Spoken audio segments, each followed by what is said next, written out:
ஆண்டவராகிய இயேசு கிறிஸ்துவின் இனிய நாமத்தினாலே மீண்டும் இந்த காணொளி பதிவின் மூலமாக உங்களுக்காக கர்த்தருடைய வார்த்தையை கொண்டு வருவதில் நான் பெருமகிழ்ச்சி அடைகிறேன்.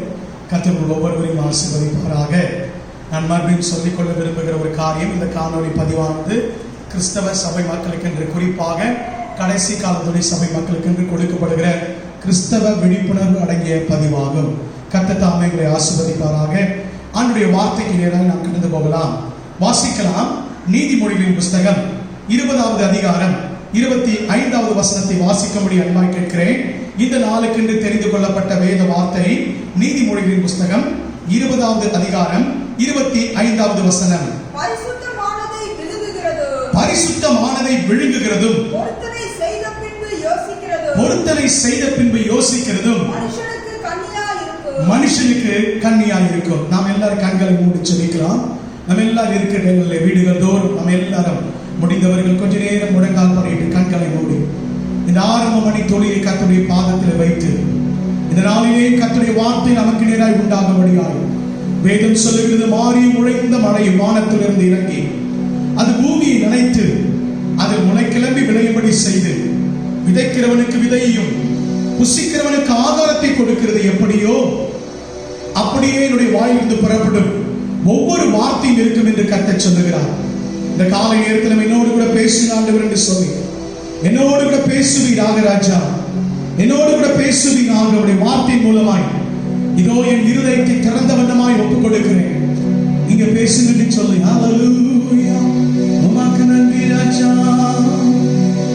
சத்திய வேதம் பக்தரின் கீதம், சுத்தர்கள் போகும் பாதையின் தீபம், உத்தம மார்க்கம் காட்டும் சத்திய வேதம்.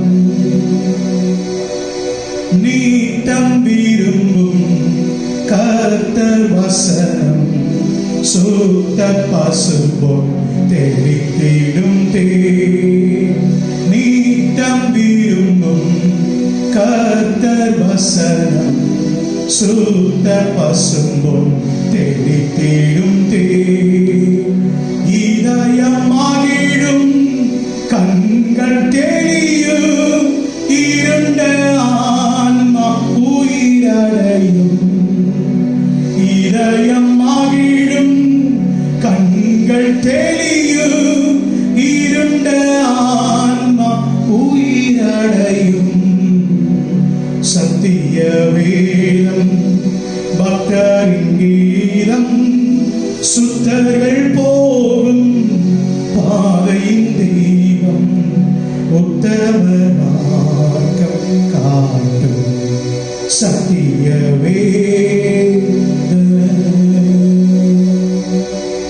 எங்கள் கண்களை தெரிவிக்கிறதும் எங்கள் இருதயத்தை திறக்கிறதுமான உடைய வார்த்தை எங்களோடு கூட நீ பேசுவீராக. நீ பேசுகிற தெய்வம் என்று வேதம் சொல்லுகிறது. எங்களோடு கூட பேசுகிற கர்த்தர் அப்பா. இந்த காலை நேரத்தில் யாரெல்லாம் உடைய பிள்ளைகள் வாஞ்சையோடு விருப்பத்தோடு ஆண்டவரே ஏக்கத்தோடு உடைய வார்த்தையை எதிர்பார்த்து காத்துக் கொண்டிருக்கிறார்களோ அவர்கள் மத்தியிலே நீ பேசும், உடைய இருதயத்திலே நீ பேசும். ஆண்டவரே தகப்பனே, எல்லா தடைகளை மாற்றிப்படும்.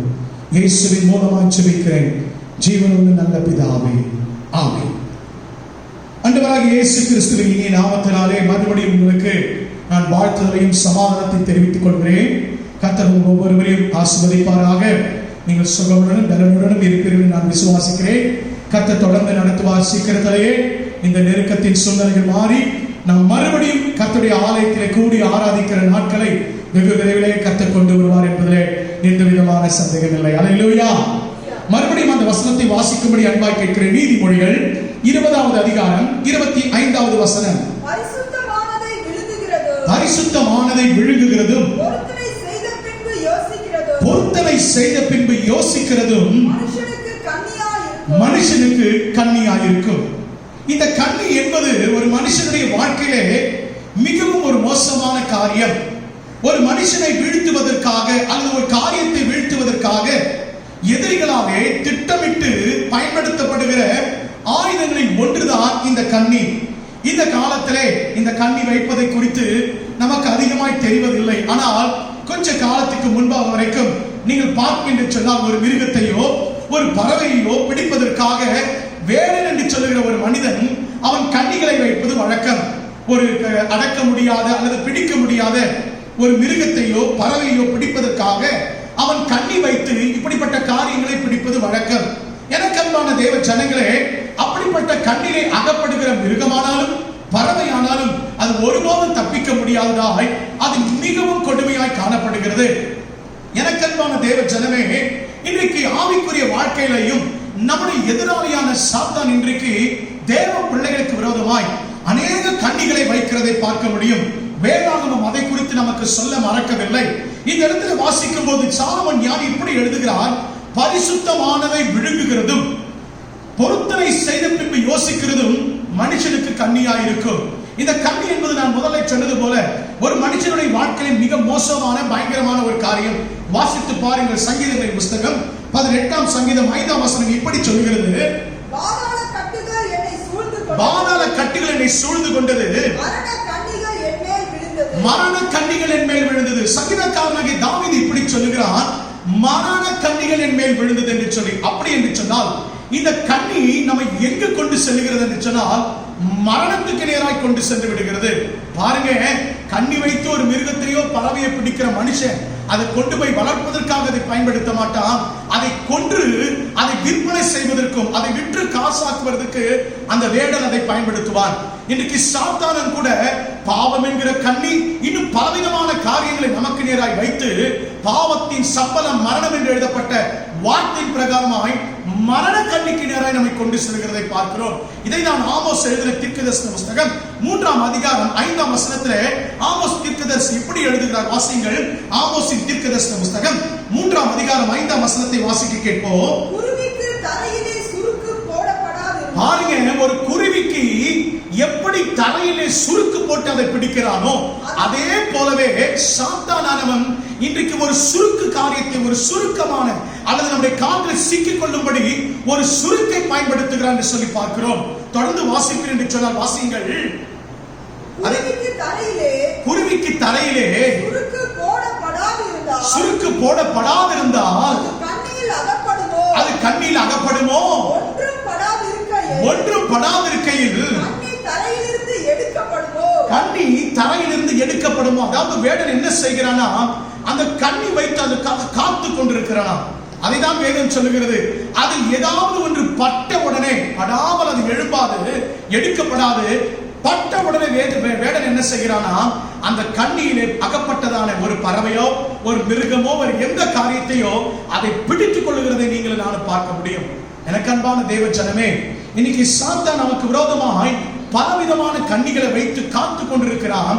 எப்பொழுது நீங்கள் நானும், எப்பொழுது உங்களுடைய கால்களும் என்னுடைய கால்களும் அதில் சிக்கிக் கொள்ள வேண்டும் என்று காத்துக் கொண்டிருக்கிறான். ஆனால் நம்முடைய தேவன் எப்படிப்பட்டவர் என்றால், சங்கீதம் 91ஆம் சங்கீதம் 3ஆம் வசனம் இப்படி சொல்லுகிறது. நம்ம எல்லாருக்கும் தெரிந்த பரிச்சயமான வசனம். சங்கீதங்களின் புஸ்தகம் 91ஆம் சங்கீதம் 3ஆம் வசனம் இப்படி சொல்லுகிறது: அவர் உன்னை வேடனுடைய கண்ணிக்கும் பாழாக்கும் கொள்ளை நோய்க்கும் தப்புவிப்பார். அல்லேலூயா. நம்முடைய ஆண்டவர் யார் என்று சொன்னால், நம்முடைய எதிராளியான சாத்தான் எப்படிப்பட்ட கண்ணிகளை வைத்தாலும் அதில் இருந்து நம்முடைய கால்கள் சிக்கிக் கொள்ளாதபடி, அதிலே நம்முடைய வாழ்க்கை மாட்டிக்கொள்ளாதபடி நம்முடைய ஆண்டவர் நம்மை பாதுகாக்கிற தேவனாய். பாருங்க, உலகம் முழுவதும் இந்த பேண்டமிக் பீரியட்ல இந்த உலகம் முழுவதும் இன்றைக்கு இந்த கொள்ளை நோய் பரவி கொண்டு இப்படிப்பட்ட ஒரு அழிவும் நாசமும் ஏற்படுத்திக் கொண்டிருக்கிற காலத்திலே கர்த்தர் தம்முடைய பிள்ளைகளை பறந்து காக்கும் பட்சிகளைப் போல நம்முடைய கால்களிலே சிக்கிக் கொள்ளாதபடி நம்மை காக்கிற தேவனாய் இருக்கிறார். அல்லேலூயா. நல்ல கரங்களை வைத்து சொல்லுவோம். அல்லேலூயா. பிரியமான கர்த்தருடைய பிள்ளைகளே, இந்த கண்ணிகளுக்கு நீங்களும் நானும் எச்சரிக்கையா இருக்கணும். ஏன் எச்சரிக்கையா இருக்கணும்? இது மிகவும் மோசமான ஒரு காரியம். இதை குறித்து வேதம் இன்னொரு வார்த்தையை நான் வாசிப்போம் என்று சொன்னால், நீதிமொழிகளின் புஸ்தகம் 7ஆம் அதிகாரம் 23ஆம் வசனத்தில் வாசிங்கள். ஒரு குருவி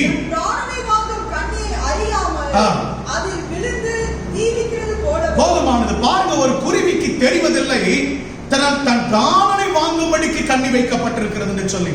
நல்லா கவனிங்க. அதனாலதான் ஆண்டவர் சொல்லும்போது இப்படி சொன்னார்: திருடன் திருடவும் கொல்லவும் அழிக்கவும் என்று வேறு ஒன்றுக்கு வரான். சாத்தான் வைக்கிற கண்ணி எதற்காக? நம்மை வாழ வைப்பதற்காகவா? சாத்தானுடைய தந்திரங்கள் நம்மை ஆசீர்வதிப்பதற்காகவா? சாத்தானுடைய கண்ணிகள் நம்முடைய வாழ்க்கையில என்ன செய்கிறது? முடிவிலே மரணத்துக்கு நேராய், சரீர மரணத்துக்கு மாத்திரமல்ல, ஆவிக்குரிய மரணத்துக்கு நேராய் இந்த சாத்தானுடைய கண்ணி நம்மை கொண்டு செல்லுகிறது, நம்மை இட்டு செல்கிறது. ஆகையினால தேவன் நம்மை பாதுகாக்கிறவராய் இருக்கிறார். ஆனால் அதே நேரத்தில் நீங்களும் நானும் இப்படிப்பட்ட கண்ணிகளுக்கு நீங்களும் நானும் ஜாக்கிரதையா இருக்க வேண்டும். வேதாகமத்தில் ஒரு ஆவிக்குரிய பிள்ளைகளுக்கு விரோதமாய் அநேக கண்ணிகளை சாத்தான் வைக்கிறான். குறிப்பாக 7 விதமான கண்ணிகளை தேவனுடைய பிள்ளைகளுக்கு விரோதமாக வைக்கிறதை பார்க்க முடியும். இன்றைக்கு என்னுடைய பிரசங்கத்தின் சாராம்சம் அதுவல்ல. ஆனால் அந்த 7 கண்ணிகளை நான் சுருக்கமாக என்னென்னு சொல்லிவிட்டு கர்த்தருக்கு சித்தமானால் வருகிற வாரத்தில் அந்த 7 விதமான கண்ணிகளை குறித்து உங்களோடு கூட பேசுகிறேன். ஆனால் அந்த 7 வித கண்ணிகளில் இருந்து ஒரே ஒரு கண்ணியை மாத்திரம் இன்றைக்கு உங்களோடு கூட நான் பேச போகிறேன்.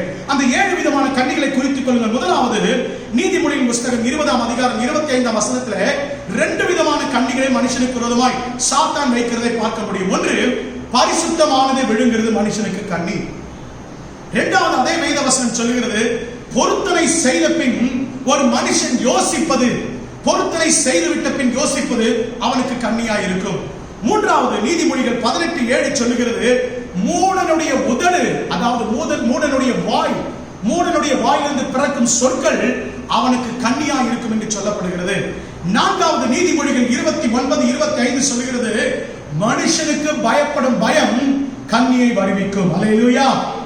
ஐந்தாவதாக பிரசங்கியின் புஸ்தகம் 9ஆம் அதிகாரம் 15ஆம் வசனம் சொல்லுகிறது, பொல்லாத காலம், அதாவது கடைசி காலம் மனுஷனுக்கு வைக்கப்பட்டிருக்கிற கண்ணி என்று சொல்லி 1 சாமுவேல் 18ஆம் அதிகாரம் 20-21 வசனத்தில் சொல்லப்படுகிறது, வாலிபம், அதாவது வாலிப காலம் பிள்ளைகளுக்கு வைக்கப்பட்டிருக்கிற ஒரு கண்ணி. கடைசியாக 7ஆவதாக 1 தீமோத்தேயு 6ஆம் அதிகாரம் 9-10 வசனங்கள் இப்படி சொல்கிறது, பண ஆசை மனுஷனுடைய வாழ்க்கையிலே சாத்தான் கொண்டு வருகிற கண்ணி. இந்த 7 விதமான கண்ணிகளை பயன்படுத்தி சாத்தான் என்ன பண்ணுகிறான்? அந்த 7 வழிகளில் ஏதாவது ஒரு வழியிலே ஆவிக்குரிய தேவனுடைய பிள்ளைகளை, கர்த்தருடைய பிள்ளைகளை விட தள்ளுவதற்கு அவன் எத்தனை பார்த்து கொண்டே இருக்கிறான். குருவி அகப்படுமா? குருவி பட்டவுடனே வலையை, சுருக்கு வலையை அவன் இறுக கட்டி மரணத்துக்கு நேராக கொண்டு போவதற்கு அவன் ஆயத்தமாகி கொண்டிருக்கிறான். எனக்கன்பான தேவ ஜனமே, இப்படிப்பட்ட கண்ணிகளுக்கு நீங்களும் நானும் மிக எச்சரிக்கையோடு இருக்க வேண்டும். இப்படிப்பட்ட 7 விதமான கண்ணிகளுக்கு குறிப்பாய் ஒரு தேவ பிள்ளையோ, தேவ மகனோ, தேவ மகளோ, வாலிப பிள்ளைகளோ நாம் மிகவும் எச்சரிக்கையா இருக்க வேண்டும் என்று வேதம் நமக்கு அறிவுறுத்துகிறது. இந்த காலை நேரத்தில் இந்த 7 விதமான கண்ணிகளிலே ஒரே கண்ணியை மாத்திரம், முதலாவது கண்ணியை மாத்திரம் உங்களுக்கு முன்பாக நான் வைக்க விரும்புகிறேன். மறுபடியும் அந்த நீதிமொழிகள் 20ஆம் அதிகாரம் 25ஆம் வசனத்தை உங்களுக்காக நான் வாசிக்கிறேன். பரிசுத்தமானதை விழுங்குகிறது மனுஷனுக்கு கண்ணியாயிருக்கும். அல்லேலூயா. சொல்லுங்க, எல்லாரும் என்னோட கூட சேர்ந்து சொல்லுங்க. பரிசுத்தமானதை விழுங்குகிறது யாருக்கு கண்ணியா இருக்கும்? மனுஷனுக்கு கண்ணியா இருக்கும். அல்லேலூயா. இந்த முதல் காரியத்தை தான் இன்னைக்கு தியானிக்க போகிறோம். பரிசுத்தமானதை விழுங்குகிறது என்றால் என்ன?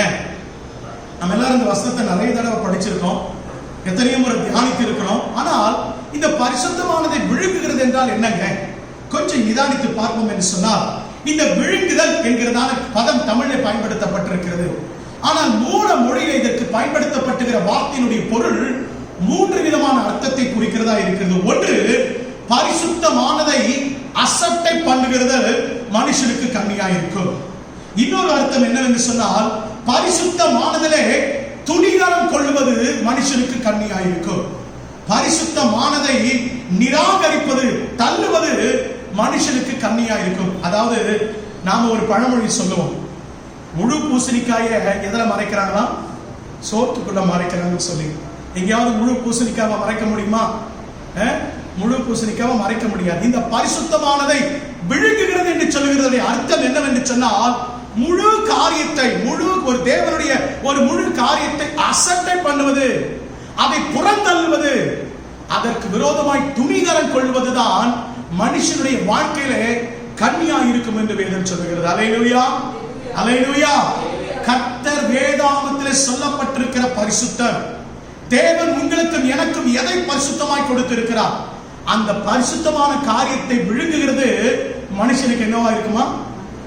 அந்த விழுங்குதல் என்கிற இடத்துல எல்லாம் நீங்க போட்டுக்கொள்ள வேண்டிய, நீங்க நினைத்துக் கொள்ள வேண்டிய, மனதில் கொண்டு வருகிற காரியம் அசட்டை பண்ணுதல், துணிகரம் கொள்ளுதல், நிராகரித்தல், தள்ளிவிடுதல். அதாவது நாம் ஒரு காரியத்தை அதாவது மறைக்கிறதுக்கு சமானம். விழுங்கிறது எதுக்குன்னா அதை மறைத்து போடுவதற்கு சமானம், தள்ளி விடுவதற்கு சமானம், துணிகரம் கொள்வதற்கு சமானம். எதை? பரிசுத்தமானதை. சரி, எதுங்க பரிசுத்தமானது? இந்த காலை நேரத்தில் உங்களுக்காக ஒரு 7 காரியத்தை எது பரிசுத்தமானது என்று ஆயத்தம் பண்ணியிருக்கிறேன். ஆனால் இந்த 7 காரியத்தை பேச முடியுமான்னு எனக்கு தெரியல. கர்த்தருக்கு சித்தமான 3 அல்லது ஒரு 4 காரியத்தை இன்றைக்கு உங்களோடு கூட நான் எது பரிசுத்தமானது, வேதாகமத்திலே இது எனக்கு பரிசுத்தமானது என்று கர்த்தர் குறித்து சொல்லியிருக்கிற, குறிப்பாய் சொல்லியிருக்கிற ஒரு 7 காரியங்களிலே கர்த்தருக்கு சித்தமானால் 3 அல்லது 4 காரியத்தை உங்கள் மத்தியில் நான் வைக்க விரும்புகிறேன். முதலாவது, எது பரிசுத்தமானது? எந்த பரிசுத்தமானதை நீங்களும் நானும் விழுங்கக்கூடாது. வாசிக்கலாம். ஆதியாகமத்தின் புஸ்தகம் 2ஆம் அதிகாரம் 3ஆம் வசனம் எடுத்து வாசிக்கலாம். ஆதியாகமத்தின் புஸ்தகம் 2ஆம் அதிகாரம் 3ஆம் வசனம். தேவன் தாம் சிருஷ்டித்து உண்டு பண்ணின நம்முடைய கிரியைகளை எல்லாம் முடித்த பின்பு அதிலே ஓய்ந்திருந்தபடியால் தேவன் 7ஆம் நாளை ஆசீர்வதித்து அதை பரிசுத்தமாக்கினார். எதை பரிசுத்தமாக்கினார்? எதை பரிசுத்தமாக்கினார்? தாம் ஓய்ந்திருந்த 7ஆம் நாளை பரிசுத்தமாக்கினார். நன்றாக கவனிங்கள். ஏன் அந்த நாளை கர்த்தர் முக்கியத்துவப்படுத்தினார்? ஏன் பரிசுத்தப்படுத்தினார்? தேவ ஜனங்கள், அதாவது தம்முடைய ஜனங்கள் தம்மை தேடுகிறவர்களாகவும் தமக்கென்று அவர்கள் பலி செலுத்தி ஆராதனை செலுத்தும்படிக்கும், அது மாத்திரமல்ல, அந்த 7ஆம் நாள் கர்த்தருக்கென்று முழுவதுமாய் அர்ப்பணிக்க வேண்டும் என்று, எனக்கென்று அர்ப்பணிக்க வேண்டும் என்று சொல்லி கர்த்தர் என்ன செய்தாரா? அந்த 7ஆம் நாளாகிய ஓய்வு நாளை பரிசுத்தப்படுத்தினார். அல்லேலூயா. பரிசுத்தப்படுத்தினது மாத்திரமல்ல, அதை மிகவும் முக்கியத்துவப்படுத்தினார். முதலாவது, கர்த்தர் ஆராதிக்கிற நாளை விழுங்குவது, கர்த்தருக்கு பரிசுத்தமான ஆராதனை நாளை அசட்டை பண்ணுவது, கர்த்தருக்கு உரிய ஆராதனை நாளை தள்ளி விடுவது மனுஷனாகி உங்களுக்கும் எனக்கும் கண்ணியாயிருக்கும். பாருங்க எந்த அளவுக்கு ஆண்டவர் அதை முக்கியத்துவப்படுத்தி இருக்கிறார் என்று சொன்னால், யாத்ராகமத்தின் புஸ்தகம் 20ஆம் அதிகாரம் 8ஆம் வசனம். ஆண்டவராகிய தேவன் மோசேயின் மூலமாய் தம்முடைய ஜனங்களுக்கு 10 கட்டளைகளை கொடுக்கிறார். அந்த 10 கட்டளைகளில் ஒரு கட்டளை என்ன? வாசிக்கலாம். யாத்ராகமம் 20ஆவது அதிகாரம் 8ஆம் வசனம். ஓய்வு நாளை பரிசுத்தமாய் எந்த அளவுக்கு கர்த்தர் அதை முக்கியத்துவப்படுத்தி இருந்தார், எந்த அளவுக்கு அந்த 7ஆம் நாளை கர்த்தர் ஆசரிக்கும்படி அல்லது அதற்கு கனத்தை கொடுக்க நினைத்திருப்பார் என்று சொன்னால், தம்மை தேடுகிற அந்த நாள், தம்மை ஆராதிக்கிற அந்த பரிசுத்த நாளை ஆண்டவர் எவ்வளவு முக்கியத்துவப்படுத்தியிருப்பார் என்று சொன்னால் 10 கட்டளைகளில் ஒரு கட்டளையா கொடுத்திருப்பார். யோசித்து பாருங்க, யோசித்து பாருங்க. அப்ப அது எவ்வளவு முக்கியமானது.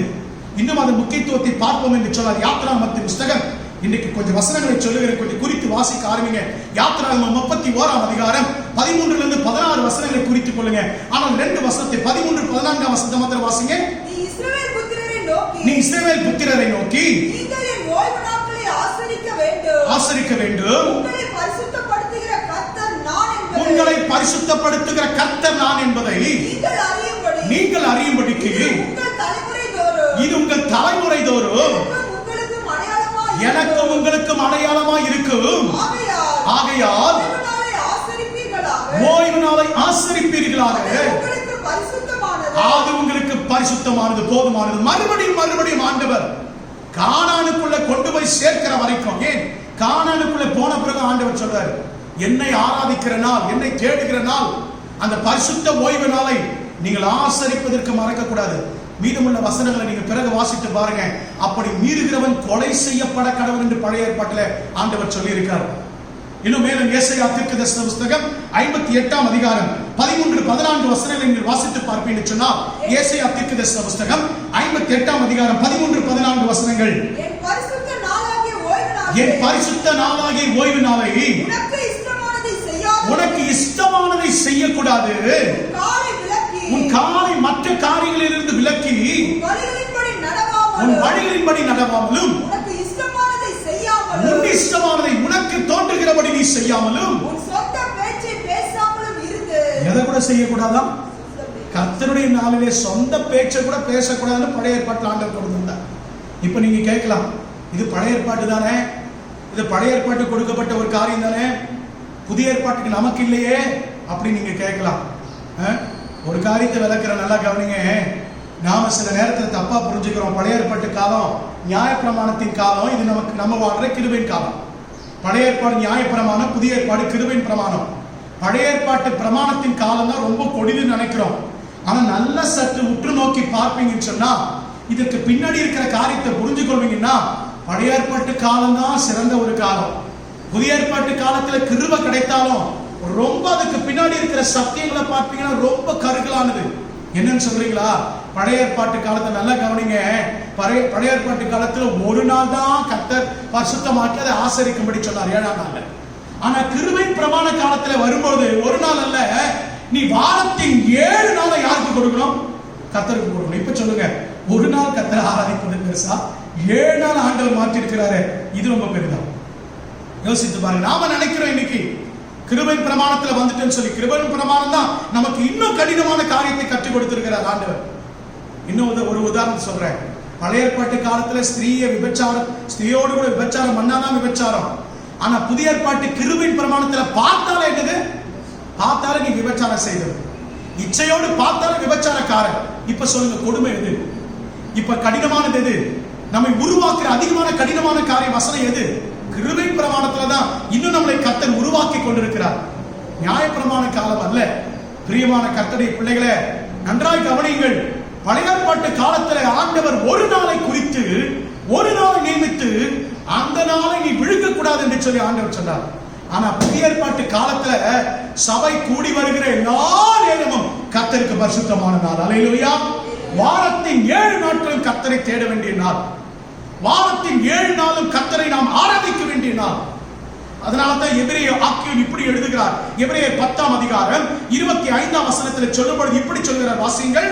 சபை கூடி வருகிறதை சிலர் விட்டு விடுகிறது போல. இது புதிய ஏற்பாட்டு கால வசனம் தானே, இது கிருபையின் கால பிரமாண வசனம் தானே. பாருங்க, எபிரேயர் ஆக்கியோன் எப்படி எழுதுகிறார், என்ன எழுதுகிறாரு? சபை கூடி வருகிறதை சிலர் விட்டு விடுகிறது போல. இன்னைக்கு அநேகர் பரிசுத்த நாளை விழுகிறாங்க. தங்கள் சொந்த பேச்சு, தங்கள் சொந்த அலுவல், தங்கள் சொந்த வேலை. பிரியமான கர்த்தருடைய பிள்ளைகளே, பரிசுத்தமானதை விழுங்குறது கர்த்தருக்கு, கர்த்தருடைய பார்வையில உங்களுக்கு அது கண்ணியா இருக்கும். பரிசுத்த நாளை நம்ம அசட்டை பண்ணக்கூடாது. கர்த்தரை ஆராதிக்க கிடைக்கிற நேரத்தை தள்ளிவிடக் கூடாது. ஏன்? கர்த்தருடைய ஆலயத்தில் அவருடைய மகிமை தங்கியிருக்கிறது. இப்ப நீங்க சொல்லலாம், இப்ப ஆலயத்துக்கு வர முடியாத வீடுகளில் உட்கார்ந்துட்டு இருக்கிறோம் ஐயா, இப்ப என்ன செய்யறது நீங்க கேட்கலாம். கொஞ்சம் கவனிங்க. இப்ப ஆண்டவர் நாம ஏற்கனவே நாம செய்ய தவறினதை செய்வதற்காக, செய்ய வைப்பதற்காகத்தான் ஆண்டவர் இன்றைக்கு நம்ம வீடுகளில் உட்கார வைத்து ஆராதித்துக் கொண்டிருக்கிறார். ஆனா எனக்கு இப்போ ஒரு சந்தேகம் இருக்குது. எத்தனை பேர் உங்களை ஞாயிற்றுக்கிழமை காலையில் எழுந்து ஆராதிக்கிறீங்கன்னு தெரியல. எத்தனை குடும்பம் சரியா 7:30 மணிக்கு அல்லது 8 மணிக்கோ உட்கார்ந்து கர்த்தரை வழக்கமாய் ஆலயத்தில் வந்து ஆராதிக்கிறீங்கன்னு எனக்கு தெரியல. அநேக பிறகு பார்த்துக் கொள்ளலாம், சாயந்தரம் பார்த்துக் கொள்ளலாம், இஷ்டப்படி நேரத்துக்கு நம்ம கர்த்தரை உட்கார்ந்தா, ஏன்னா வீட்டுல தானே இருக்கிறோம். நீங்க அப்படி நினைச்சு செஞ்சுட்டு இருப்பீங்கன்னா கர்த்தர் ஒரு நாள் வழியை திறக்க மாட்டார்.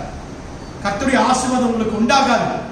காலையிலே ஓய்வு நாளிலே, பரிசுத்த நாளிலே, கர்த்தரை ஆராதிக்கிற நாளிலே, சபை கூடி வருகிற அந்த நாளிலே எழுந்து காலையில குடும்பமாய் கர்த்தரை ஆராதிக்கணும். அதை விழுங்குவீர்கள் என்று சொன்னால் உங்களுக்கு அது கண்ணியா இருக்கும். இன்னைக்கு நிறைய பேர் அந்த நேரத்தை நாளை விழுங்கி கொண்டிருக்கீங்க, அசட்டை பண்ணி கொண்டிருக்கீங்க, துணிகரமா இருக்கீங்க. ஞாயிற்றுக்கிழமை தானே, ஆலயம் இல்ல, வீடுல தானே ஆராதிக்க போறோம், வீடியோல தானே பார்க்க போறோம், செய்தின்னு சொல்லிட்டு காலையில 10 மணிக்கு எழுந்திருப்பீங்கன்னு சொன்னா அந்த நேரத்தை விட்டு விழுங்குவீர்கள் என்று சொன்னால் அது உங்களுக்கு கண்ணியா இருக்கும் என்பதில் எந்த விதமான சந்தேகம் இல்லை. இப்ப புரியுதுங்களா? இது கண்ணின்னு, இந்த பரிசுத்தமானதை விழுங்க கூடாது. இப்ப புரியுதுங்களா? பாருங்க, சாலமோன் ஞானி கேட்கிற, ஆண்டவரே, அவன் கட்டி ஆலயத்தை கட்டி அவன் கேட்கிற, ஆண்டவரே இந்த ஆலயத்துல நம்முடைய மகிமை தங்கணும்னு சொல்லும்போது ஆண்டவர் சொல்றாரு, 1 ராஜாக்களின் புஸ்தகம் 9ஆம் அதிகாரம் 3ஆம் வசனத்தை வாசித்து பாருங்கள். கர்த்தர் அவனை நோக்கி, நீ என் சமூகத்தில் செய்த உன் விண்ணப்பத்தையும் உன் வேண்டுதலையும் கேட்டேன். நீ கட்டின இந்த ஆலயத்தில் எங்க இருக்குமா கர்த்தருடைய நாமம்? கர்த்தருடைய நாமம் எங்க இருக்கும்? ஆலயத்துல, கர்த்தருடைய ஆலயத்துல இருக்கும். இன்னைக்கு நிறைய உபதேசியார் சொல்றாங்க, இன்னைக்கு நம்முடைய வீடே ஆலயமா ஆயிட்டு அப்படியே இருந்தலாம். சில பேருக்கு இதுவே நிர்விசாரமா மாறிட்டு இருக்கு. இதுவே நிர்விசாரமா மாறிட்டு இருக்குது. இப்பதான் ஆன்லைன்ல ஆராதிக்கிறோமே, இப்பதான் நம்ம யூடியூப்ல சேனல்ல பார்த்து ஆராதிக்கிறோமே, இதே போல இருந்துட்டாத வாழ்நாள் முழுக்க அப்படின்னு நினைக்கிறேன். ஒன்னே ஒன்று சொல்லிக் கொள்றேன், எழுப்புதல் சபையில இருந்து தான் ஆரம்பிக்கும். பரிசுத்தவான்கள் கூடுகையில் இருந்து தான் எழுப்புதல் நடக்கும். சபையை விழுங்கிறவர்கள், ஆராதனை தள்ளிவிடுகிறவர்கள், அசட்டை பண்ணுகிறவர்கள் கர்த்தருடைய வருகையில் பங்கடைய முடியாது. எத்தனை பேர் ஊழியக்காரன் சொன்னாலும் சரி, அதை ஏற்றுக்கொள்ள முடியாது. வீடுகளிலே இருந்து கர்த்தரை ஆராதனை சொன்னா அதை ஏற்றுக்கொள்ளவே முடியாது. நீங்களாம் கண்ணீரோடு ஜெபிக்கணும், ஆண்டவரே சபையின் வாசல்கள் சீக்கிரத்துல திறங்கப்பா, பரிசுத்த நாளிலே நீ நியமித்திருக்கிற நாளிலே நாம் இனி வாரந்தோறும் வந்து கர்த்தரை ஆராதிப்போம், அதை விழுங்க மாட்டோம் என்று பொருத்தனை செய்யும். எழுப்புதல் சபையில் இருந்தா உண்டாகும். அது மாத்திரமல்ல, ஏசாயா தீர்க்கதரிசன புத்தகம் 56ஆம் அதிகாரம் 5ஆம் வசனத்தை 7ஆம் வசனத்தை வாசித்து பாருங்க. ஆலயம் எப்படிப்பட்ட ஆலயம், கர்த்தருடைய ஆலயத்தில் என்ன இருக்கு வாசிங்க. நான் அவர்களுக்கு என் ஆலயத்திலும் என் மதில்களுக்குள்ளும்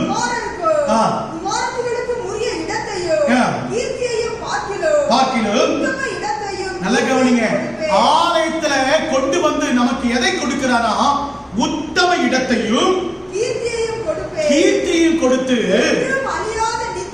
அழியாத நித்திய நாமத்தை கொடுத்து கொண்டு வந்து அவருடைய ஜெப வீட்டில் நம்ம என்ன பண்றாராம்? மகிழ்ச்சியாக்குறாரா. கடைசியா அங்கு நாம செய்கிற ஜெபம் என்ன பண்ணப்படுமா? கேட்கப்படும் என்று வேதம் சொல்லுகிறார். ஆலயத்துல கொண்டு வருது எதுக்கு தெரியுமாமா? ஆலயத்தை அசட்ட பண்ணுமே, ஆலயத்தின் காரியத்தை தள்ளிவிட்டோமே, பரிசுத்தமாக்கினதை விழுங்கி விட்டோமே, அந்த ஆலயத்துல தான் உத்தம இடம் இருக்கு. அந்த ஆலயத்துல வைத்துதான் கர்த்தர் நம்மை கீர்த்தியை கொடுக்கிறார். அதே ஆலயத்துல வைத்துதான் நமக்கு அழியாத நித்திய நாமத்தை கொடுக்கிறார். அந்த ஆலயத்துல தான் நமக்கு மகிழ்ச்சி இருக்கு. அந்த ஆலயத்துல தான் நம்ம ஏறெடுக்கப்படுகிற ஜெபம் கேட்கப்படும். அல்லேலூயா, அல்லேலூயா. கர்த்தர் ஆராதிக்கிற நாம் பரிசுத்தமானது, அதை நீங்கள் நாளை விழுங்கக்கூடாது. முதலாவது, கர்த்தருக்குரிய நாள் ஆராதனை நாளை, பரிசுத்தமான ஆராதனை நாளை நீங்கள் நாளை விழுங்கக்கூடாது. இரண்டாவது, கர்த்தர் அதை பரிசுத்தமாக்கி இருக்கிறார். எந்த பரிசுத்தமான நாம் விழுங்கக்கூடாது? இரண்டாவது, என்னாகமத்தின் புஸ்தகம் 3ஆம் அதிகாரம் 13ஆம் வசனம். என்னாகமத்தின் புஸ்தகம் 3ஆம் அதிகாரம் 13ஆம் வசனம். முதற் பேரானவை எல்லாம் என்னுடையவை. நான் எகிப்து தேசத்தில் முதற் பேரான யாவையும் சங்கரித்த நாளில் இஸ்ரவேலின் மனிதர் முதல் மிருக ஜீவன் மட்டுமுள்ள முதற் பேரான யாவையும் எதை பரிசுத்தப்படுத்தியிருக்கிறார்? இரண்டாவது, எதை பரிசுத்தப்படுத்தியிருக்கிறாரு? முதற் கனியை, முதற் பலனை கர்த்தர் பரிசுத்தப்படுத்தி இருக்கிறார். அந்த முதற் பலனையோ முதற் கனியையோ நீங்களும் நான் என்ன பண்ணக்கூடாது? என்ன பண்ணக்கூடாது? விழுங்கி விடக்கூடாது. அல்லேலூயா, அல்லேலூயா. நம்முடைய வாழ்க்கையில் தேவன் தந்த எல்லா காரியத்திலையும், அந்த வசனத்தை கவனிங்க, மனிதன் முதல் மிருக ஜீவன் வரைக்கும் நமக்கு தேவன் கொடுத்த எல்லாவற்றிலும், இந்த காலத்துல சொன்னா நமக்கு கொடுத்த வேலையானாலும், நமக்கு கொடுத்த வருமானமானாலும், நமக்கு நாம் பெற்றெடுத்த பிள்ளைகளானாலும், நமக்கு தேவன் கொடுத்திருக்கிற ஐஸ்வர்யங்கள் ஆஸ்திகளானாலும், நமக்கு கொடுத்த எந்த காரியமானாலும் அந்த முதற் பலன் யாருக்குரியது? அதை தேவன் பரிசுத்தப்படுத்தி இருக்கிறார். அதை நீங்கள் நானும் விழுங்கக்கூடாது. தேவன் முதற் பலனிலே ரொம்ப ஜாக்கிரதை அக்கறை உள்ளவராக இருக்கிறார்.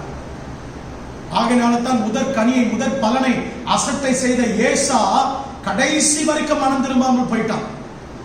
பாருங்க, ஆண்டவர் அதை முக்கியத்துவப்படுத்துகிறது. யாத்ராகமத்தின் புஸ்தகம் 22ஆம் அதிகாரம் 29ஆம் வசனத்தை வாசிக்க கேட்போம்.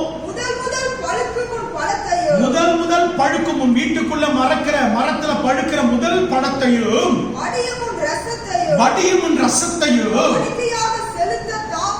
காணிக்கையாக செலுத்த தாமதிக்க கூடாது. முதற் கனியை செலுத்த தாமதிக்க கூடாது. நீ விழுங்குகிறதுக்கு அல்ல, கர்த்தர் உனக்கு கொடுத்த முதற் கனி, உன் முதல் பிள்ளை, உன்னுடைய வீட்டில் இருக்கிற மரத்துடைய முதல் கனி யாருக்குரியது? கர்த்தருக்குரியது. இதெல்லாம் இன்னைக்கு விசுவாசி மறந்துட்டோம். இதெல்லாம் இன்னைக்கு சபை மறந்துடுச்சு. எதற்கையா இந்த நெருக்கடி? எதற்கையா இன்றைக்கு இப்படிப்பட்ட ஒரு சூழ்நிலை? ஒரு கொரோனா கிருமி இன்றைக்கு சபையையும் விசுவாசத்தையும் ஊழியக்காரையும் முடக்கி போட்டிருக்கிறது. பரிசுத்தமானதெல்லாம் விழுங்கிட்டோம். நாம கர்த்தருக்குரியதெல்லாம் நாம விழுங்கிட்டோம், திருடிட்டோம், நாம வஞ்சித்துட்டோம், ஏமாத்திட்டோம் இன்னைக்கு. அதனாலதான் இன்னைக்கு ஆண்டவர் நம்மளை உட்கார வச்சு யோசிக்க வைத்திருக்கிறார், தியானிக்க வைத்திருக்கிறார். யாத்ராகமத்தின் புத்தகம் 34:19 வசனம். யாத்ராகமம் 34:19. கர்ப்பம் திறந்து பிறக்கிற யாவரும் உன்னுடைய பிள்ளை பெற்றெடுக்கிற பிள்ளைகளுடைய முதற்கனி யாருக்குரியது? கர்த்தருக்குரியது. அல்லேலூயா. இன்னைக்கு உன் பிள்ளை நீங்க பார்த்து சொல்றீங்க, டாக்டராவோ இன்ஜினியரமா இருப்பா, ஏன் கடைசி காலத்துல இதுக்கு கஞ்சி ஊத்துவான், கடைசி காலத்துல என்ன காப்பாத்துவான். நீ ஒண்ணு தெரிஞ்சுக்குமா, ஒண்ணு தெரிஞ்சுக்கையா, கர்த்தர் எனக்கு கொடுத்த கனி கர்த்தருக்கு நான் அர்ப்பணிக்கிறேன்னு சொல்லி பாருங்க, அவன் உன்னையும் பார்த்துப்பான், கர்த்தருக்கு ஆசீர்வாதமா இருப்பான்.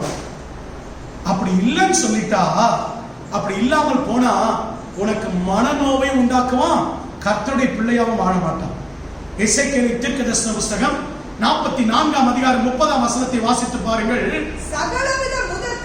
சகலவித முதற் கனிகளில் எல்லாம் முந்தின பலனும் நீங்கள் காணிக்கையாய் செலுத்தும் ஆசாரியர்களிடத்துல கொண்டு வந்து கொடுக்கணும். உங்களுடைய எல்லா முதற் பலனை நீங்க விழுங்க கூடாது, கர்த்தருக்குரியது. என்னையா பழைய ஏற்பாட்டு காலத்து வசனமா சொல்ற நினைக்கிறீங்களா? மத்தேயு 6 அதிகாரம் 33 வசனம் இப்படி சொல்லுகிறது. மத்தேயு எழுதின சுவிசேஷம் 6 அதிகாரம் 33 வசனத்தை வாசித்து பாருங்கள். முதலாவது தேவனுடைய ராஜ்யத்தையும். பழைய ஏற்பாட்டு காலத்துல முதற் கனியை மாத்திரமே தான் ஆண்டவர் கொடுக்க சொன்னாரு. ஆனா நான் ஏற்கனவே சொன்னது இல்ல, கிருபையின் காலம் பிரமாணம் தான் அதிக கவனம் செலுத்த வேண்டிய காலம். நாம நினைச்சிருக்கோம் கிருபையின் காலம் நமக்கு நல்ல லிபரலான காலம். இல்ல இல்ல, கிருபையின் காலம் தான் ரொம்ப ஜாக்கிரதையா இருக்க வேண்டிய காலம். கிருபையின் காலத்துல ஆண்டவர் சொல்லிட்டார், எல்லாத்துலயும் முதல்ல தேவனை தேடு. முதற்கனியில மாத்திரம் இல்ல, எல்லா முதற் நேரத்தையும், ஒரு நாளின் முதல் மணி நேரம் நீ எல்லா காரியத்தையும் முதலாவது தேவனுடைய ராஜ்யத்தை அவருடைய நீதியை தேடு. அல்லேலூயா, அல்லேலூயா. ரெண்டு காரியம் எதற்காக முதற்கனியை ஆண்டவருக்கு செலுத்தினதுன்னா, ஒன்று, நீ முதலாவது தேவனுடைய ராஜ்யத்தை அவருடைய நீதியை தேடும் பொழுது, இந்த மத்தேயு 6:33 சொல்லுகிற பிரகாரம் அப்படி தேடும் பொழுது உங்களுக்கு எல்லாவற்றையும் ஆண்டவர் கூட கொடுப்பார். இரண்டாவது, எதற்கு முதற் பலனை கர்த்தருக்கு செலுத்தணும், முதற் கனியை கர்த்தருக்கு செலுத்தணும். நாம ஏன் முதற் கனியை விழுங்க கூடாதுன்னா, என்னாகமத்தின் புத்தகம் 8 அதிகாரம் 17 வசனத்தில் வாசித்து பாருங்கள். ஆண்டவர் தம்முடைய ஜனங்களுக்கு இதை சொல்லுகிறார். என்னாகமத்தின் புத்தகம் 8 அதிகாரம் 17 வசனம். இஸ்ரவேல் புத்திரரே, மனிதரிலும் மிருக ஜீவன்களிலும் முதற் பேரானது எல்லாம் என்னுடையது. எதற்காக ஆண்டவர் இப்படி சொல்கிறார்? வாசிங்கள். நான் எகிப்து தேசத்திலே முதற் பேரான யாவற்றையும் சங்கரித்த நாளிலே கரங்களை உயர்த்தி அல்லேலூயா சொல்லுமா. அல்லேலூயா, அல்லேலூயா. ஒரு முதற்கனியை சாகடித்து நம்முடைய முதற்கனியை கர்த்தர் மீட்டெடுத்தார். புரியுதுங்களா? அதாவது உங்களுக்கு புரியுற மாதிரி வசனத்தில் சொல்றேன். எகிப்தியரின் தலைச்சங்களை அழித்து இஸ்ரவேலின் தலைச்சங்களை காப்பாற்றினார். அல்லேலூயா. அங்க நம்ம எகிப்தியருடைய தலைச்சங்களை வாதையினால அழித்துட்டா என்பதனால ஏதோ வாதை வந்து அழிச்சு போயிடுச்சு நினைக்காதீங்க. அது எதை குறிக்கிறது தெரியுமா? நம்முடைய முதற் பலனை மீட்டெடுக்கும்படிக்காக, நம்முடைய பிள்ளைகளை உயிரோடு கூட காப்பாற்றும்படிக்காக தேவனால் வாக்குத்தத்தம் பண்ணப்பட்ட இஸ்ரவேல் ஜனங்களுடைய தம்முடைய ஜனங்களுடைய முதற் பலனை மீட்டெடுக்கும்படிக்காக எகிப்தியருடைய முதற் பலனை கர்த்தர் அழித்தார். ஆகையினால ஆண்டவர் சொல்றாரு, நான் அப்படி அந்த முதற் பலனை அழித்து உன்னுடைய முதற் பலனை மீட்டெடுத்தபடினாலே அது எனக்குரியது, அதெல்லாம் எனக்குரியது என்று கர்த்தர் சொல்கிறார். அல்லேலூயா, அல்லேலூயா. அந்த பரிசுத்தமானதை விழுங்குறது நியாயமா? நம்முடைய முதற்கனியை, முதற் பலனை, முதற் நேரத்தை, தாளந்தை, திறமைகளை, நமக்குரிய காரியத்தை நாம் விழுங்குவது நலமா? இவையெல்லாம் கர்த்தர் நமக்கு கொடுத்தது. ஆண்டவர் இன்னைக்கு வேதனையோடு சொல்கிறார். மல்கியாவின் தீர்க்கதரிசன புத்தகம் 3 அதிகாரம் 8 வசனத்தை வாசித்து பாருங்கள். மல்கியாவின் தீர்க்கதரிசன புத்தகம் 3 அதிகாரம் 8 வசனம். மனுஷன் தேவனை வஞ்சிக்கலாமா? நீங்களோ என்னை வஞ்சித்தீர்கள் என்று சொல்லுகிறார். எதனால வஞ்சித்துட்டோமா? வாசிங்க. எதிலே உம்மை வஞ்சித்தோம் என்கிறீர்கள்? தசம பாகத்திலும் காணிக்கையிலும் தானே. ஆண்டவருக்கு தெரியாமல்ல, ஆண்டவர் நமக்கு கொடுக்கிறதுல உண்மையா இருக்கணும். இன்னைக்கு ஏதோ ஒரு காரியத்தை லீஸ்ட் நம்ம கொடுக்க கூடாது ஆண்டவருக்கு. ஆண்டவருக்கு லீஸ்ட் எல்லாம் தேவையில்ல, பெஸ்ட் தான் தேவை. இன்னைக்கு நம்ம எதை கொடுக்கணும் தெரியுமா? ஆண்டவருக்கு எதையோ அவ்வளவுதான். நாம அதை திருப்திப்படுத்துகிறோம். இல்ல இல்ல, கர்த்தர் லீஸ்ட் எதிர்பார்க்கல, பெஸ்ட் எதிர்பார்க்கிறார். அதனால தான் லீஸ்ட கொடுத்த காயினை புறந்தள்ளினார். பெஸ்ட் ஆஃபரா கொடுத்த ஆபேலை கர்த்தர் தெரிந்து கொண்டார். உன் சந்ததி ஆசீர்வதிக்கப்படணுமா? உன் பிள்ளையுடைய தலைமையில ஆசீர்வாதம் இருக்கணுமா? நித்திய கீர்த்தி இருக்கணுமா? நீ கர்த்தருக்கு முதலிடம் கொடுக்க மறக்காத. உன் முதற் பலனை கர்த்தருக்கு விதைக்க மறக்காத. நீ விழுங்கிடாத. இன்னைக்கு எல்லா காரியத்தில விதைத்து முடித்து காரியங்களை முடிச்சுட்டு மீதி இருந்தா கர்த்தருக்கு. அப்படி இல்லை. நம்முடைய சபையிலே நிறைய பேர் எனக்கு தெரியும், நல்ல தேவ பிள்ளைங்க, தங்களுடைய முதல் அந்த வருமானம், உதாரணத்துக்கு ஒரே ஒரு வருமானத்துல தசமமாக எடுத்து விட்டு தான் நாங்க மற்ற காரியத்துக்கு செலவு பண்ணுமோங்கிற எத்தனை தேவ பிள்ளைகள் இருக்காங்க எனக்கு தெரியும். ஏமா இவ்வளவு அவசரப்படுறீங்க? ஏன் தம்பி இவ்வளவு அவசரப்படுறீங்க? இல்ல பாஸ்டர், முதல்ல கர்த்தருக்கு விதைச்சிட்ட பிறகுதான் நாங்க மற்ற காரியத்தை நாம் எடுத்து வைப்போம். கர்த்தர் அப்படிப்பட்டவர்களை ஆசீர்வதிப்பார். முதற்கனி, முதற் காரியம் கர்த்தருக்குரியது. அதை நீங்கள் நாளை விழுங்கக்கூடாது. இங்க கூட நிறைய பேர் சொல்றாங்க, பழைய ஏற்பாடு தானே. நல்லா கவனிங்க, பழைய ஏற்பாட்டுல 10ல் 1 பங்கு கர்த்தர் கேட்டார். ஆனா புதிய ஏற்பாட்டு காரியம் என்ன தெரியுமா? கிருபையின் பிரமாணம் என்ன தெரியுமா? 100க்கு 100 யாருடையது? அவர் பார்த்து பிச்சை போட்டாதான் உண்டு. நம்ம அல்லேலூயா. பழைய ஏற்பாட்டு காலத்துல 10ல் 1 நம்ம விதைக்கணும்னு ஆண்டவர் கட்டளை கொடுத்தாரு. புதிய ஏற்பாட்டுல 100 கர்த்தருக்குரியது. அந்த 100ல ஏதாவது நமக்கு கொடுத்தாதான் உண்டு ஆண்டவர். அல்லேலூயா. இப்ப சொல்லுங்க, கிருபையின் பிரமாணம் கடினமானதா? நியாய பிரமாணத்தின் காலம் கடினமானது. அல்லேலூயா. பாருங்க, இயேசுடைய வாழ்க்கையில பாருங்க, லூக்கா எழுதின சுவிசேஷம் 2ஆம் அதிகாரம் 23ஆம் வசனத்தை வாசித்து பாருங்க. லூக்கா 2:23. முதற் பேரான எந்த ஆண் பிள்ளையும் கர்த்தருக்கு பரிசுத்தமானது என்று கர்த்தருடைய நியாய பிரமாணத்தில் எழுதியிருக்கிறபடி இயேசுவை யாருக்கு ஒப்பு கொடுத்தாங்களா? ஆண்டவருக்கு ஒப்பு கொடுத்தாங்க. இயேசு மரியாளுக்கும் யோசேப்புக்கும் முதற் பிறந்தார். கன்னின் வயிற்றில பிறந்தார். ஆனா உலக பிரகாரமா தாய் தகப்பா வந்தா முதல் குழந்தை. அந்த முதல் கனியை எங்க கொண்டு வந்து படிச்சாங்கன்னா ஆலயத்துல கொண்டு வந்து தேவனுக்கு படிச்சாங்க. இது புதிய ஏற்பாட்டு காலமா பழைய ஏற்பாட்டு காலமா? அல்லேலூயா, அல்லேலூயா. இயேசுவையே கொண்டு வந்து என்ன பண்ணாங்களா? அர்ப்பணித்தாங்க. முதற்கனி தேவனுக்குரியது, முதற் பலன் கர்த்தருக்குரியது. பொருத்தனை செய்து அதை நீங்க மீறாதீங்க. உங்கள் முதல் காரியத்தை கர்த்தருக்கு கொடுப்பேன்னு சொல்லிட்டு அதை விட்டுடாதீங்க. வாக்கு பண்ணினதில் உண்மையுள்ளவர்களா இருங்க. நீங்க தேவனை வஞ்சிக்க கூடாது. தேவனிடத்தில் பொய் பேசக்கூடாது.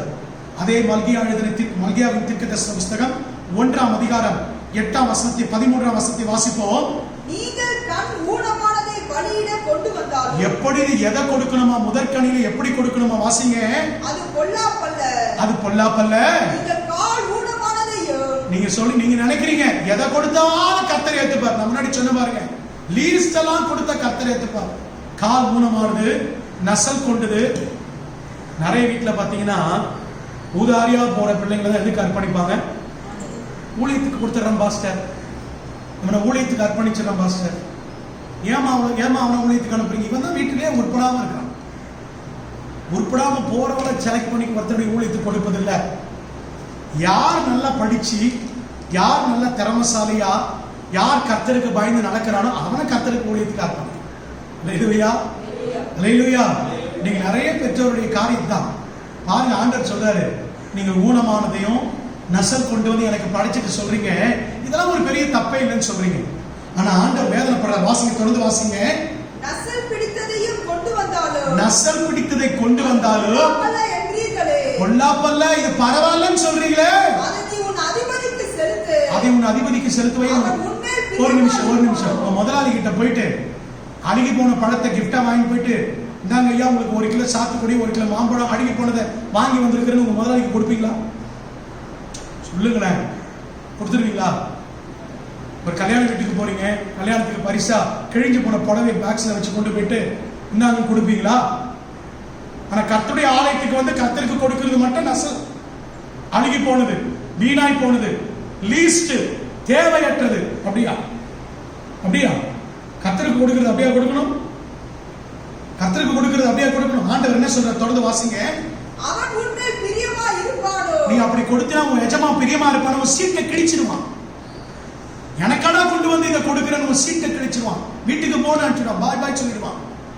அல்லது அதோடு கூட உறவு புரிஞ்சிடும். சொந்தக்காரங்களுக்கு கொண்டு போய் அப்படிப்பட்ட பரிசை கொடுத்து பாருங்க, அதை சாகிற வரைக்கும் சொல்லி காமிச்சிட்டு இருப்பான். எனக்கு இன்னைக்கு நல்ல கிஃப்ட் வாங்கிட்டு போய் உடஞ்சு போயிட்டாலே, அதுல ஏதாவது ஒரு ரிப்பேர் வந்துட்டாலே சொல்லி காமிக்கிறான். இவர் இதை கொடுத்தாரு, இவங்க இதை எனக்கு கொடுத்தாங்க, ஆனா கொஞ்ச நாட்கள்லயே அது போயிட்டு வாழ்நாள் முழுக்க சொல்லி காமிக்கிறான். எஜமான உலக எஜமானுக்கு நீ அதை கொடுக்க மாட்டியே, கர்த்தருக்கு கொடுக்கலாமா? நசல் கொண்டதை கொடுக்கலாமா? அழிவுள்ளதை கொடுக்கலாமா? இழிவானதை கொடுக்கலாமா?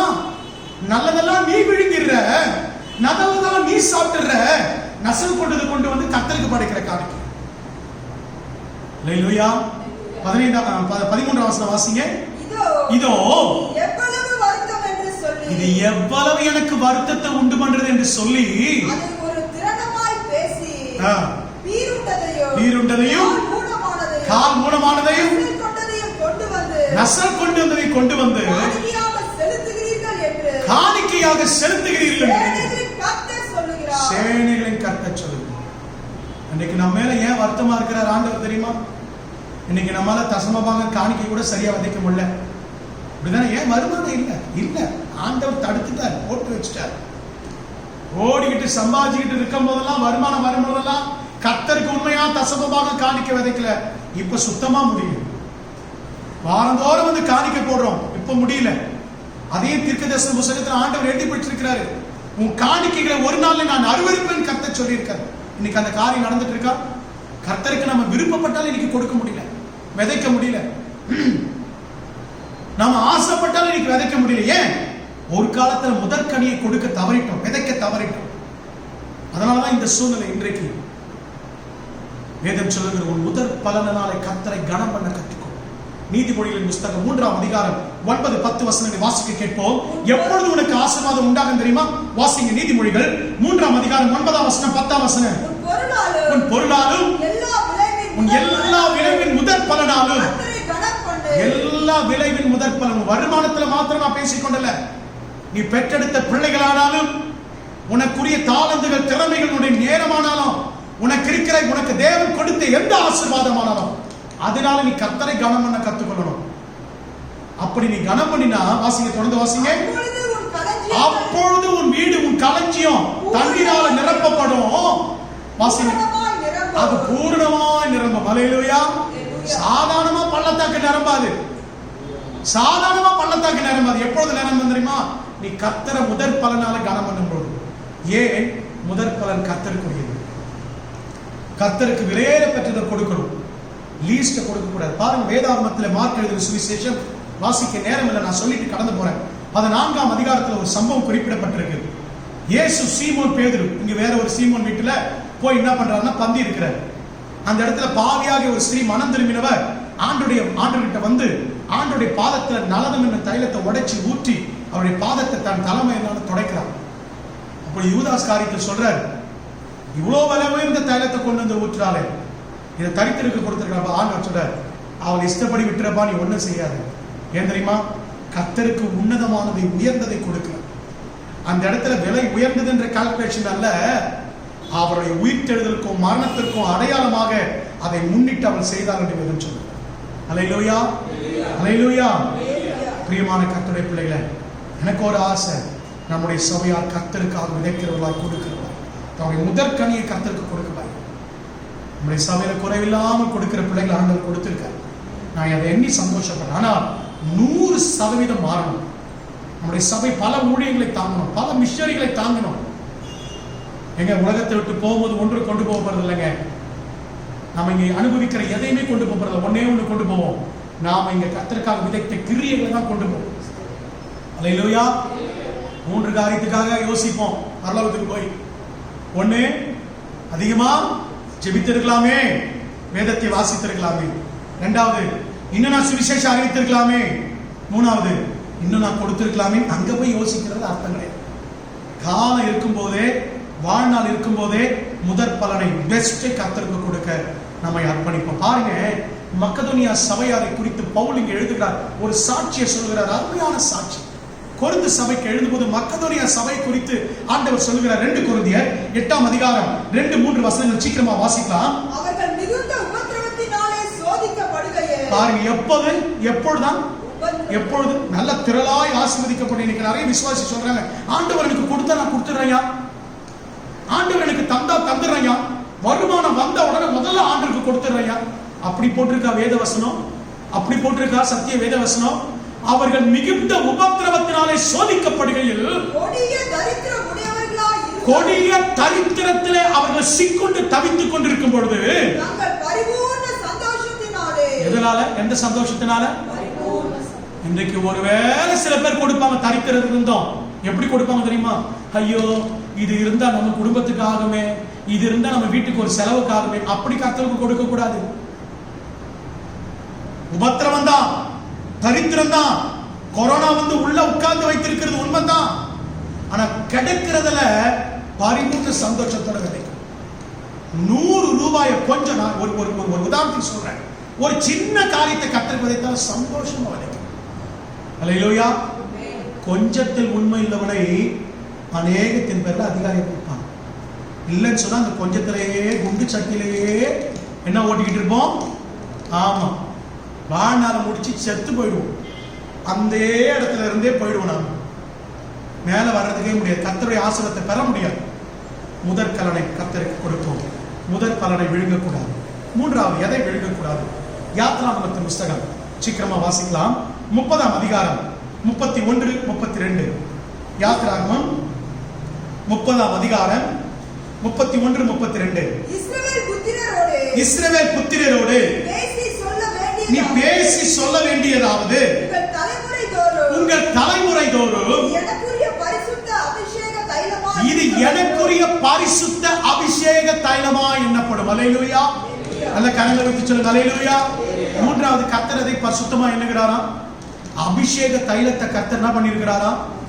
கடந்த வாரம் சொன்னேன், அந்த அபிஷேக தைலத்தை, கிரீடம் என்கிற அபிஷேக தைலத்தை நீங்கள் நான் என்ன பண்ணிக்கொள்ளணும்? உறுதியாய் பற்றி கொள்ளணும்னு கடந்த வாரத்துல தியானித்த கர்த்தருடைய வார்த்தை ஞாபகம் இருக்கா? வந்துச்சா? ஞாபகம் இருந்தா தோத்து.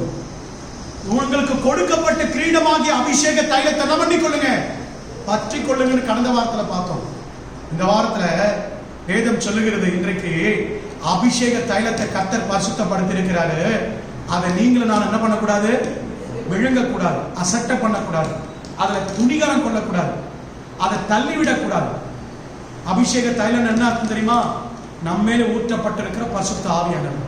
நான் கடந்த வாரத்துல சொன்னேன், பழைய ஏற்பாட்டு காலத்துல 3 பேருக்காக விசேஷமா இந்த தைலத்தை பயன்படுத்துவாங்க. ஒன்று ஆசாரியர்களை அபிஷேகிப்பதற்காக, இன்னொன்று ராஜாக்களை அபிஷேகிப்பதற்காக, 3வது தீர்க்கதரிசிகளுக்காக. தீர்க்கதரிசிகளுக்கு பயன்படுத்துவது ரொம்ப கொஞ்சம் தான்.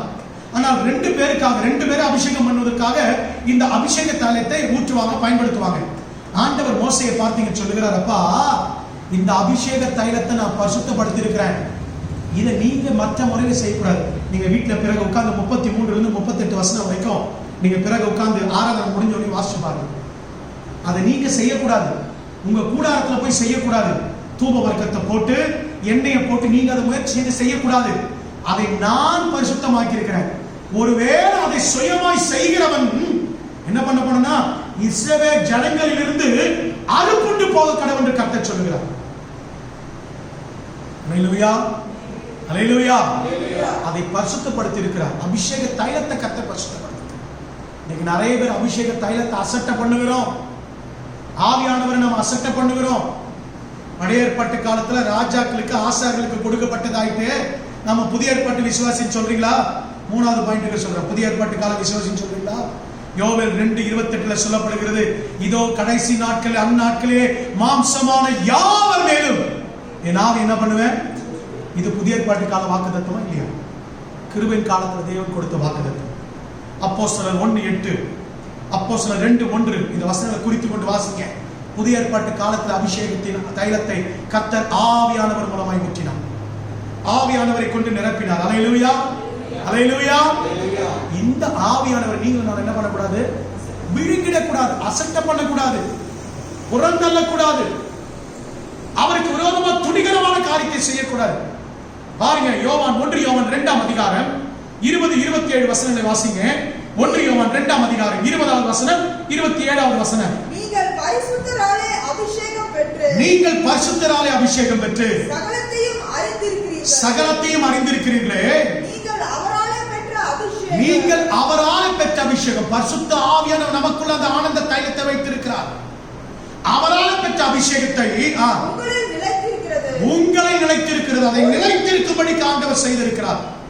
வாசிங்க. ஒருவனும் உங்களுக்கு போதிக்க வேண்டியதில்லை. ஏன்? அந்த பரிசுத்த ஆவியானவர் நமக்குள்ள இருந்து கற்றுக் கொடுக்கிறார். 27ஆம் வசனத்தை வாசிங்க. அந்த அபிஷேகம் சகலத்தை குறித்து உங்களுக்கு போதிக்கும்.